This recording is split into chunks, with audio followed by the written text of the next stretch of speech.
Um, can you give us one memory of that awful day that stands out most vividly in your mind? I can. That time when I talked about falling behind MPD's line, I remember because I had been kind of shielded away because I was holding those stairs, so I wasn't able to really see what was going on over here. When I fell behind that line and I can just remember my breath catching in my throat because what I saw was just a war scene. It was something like I'd seen out of the movies. I couldn't believe my eyes. There were officers on the ground,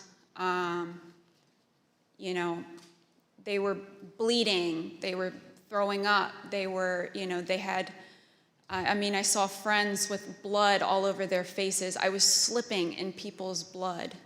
I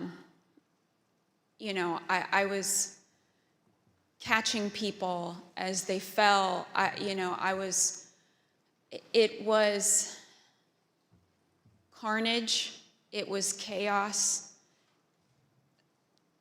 I can't even describe what I saw. Never in my wildest dreams did I think that as a police officer, as a law enforcement officer, I would find myself in the middle of a battle.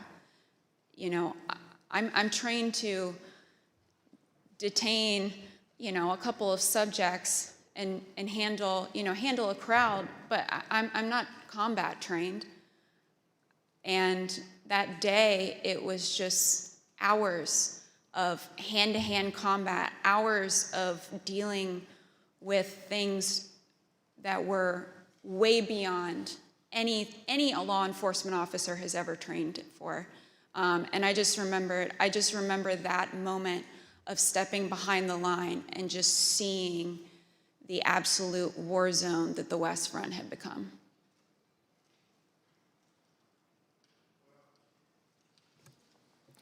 Let me thank you for your service and obviously your bravery that you have told the world about tonight. It's unfortunate that you had to defend the Capitol from fellow Americans. None of us would ever think that that would have to happen, but it did. So let me thank our witnesses for joining us tonight and sharing their experiences with America. Throughout my chairmanship of this committee, I've continuously vowed that this committee will ensure a comprehensive account of the heroic acts on January 6th, and that we will follow the facts wherever they lead. Your testimony is an essential part of that record and helps us do our job. Mr. Quested, thank you for sharing your footage and your account of the day's events with us. The images you recorded and have shared with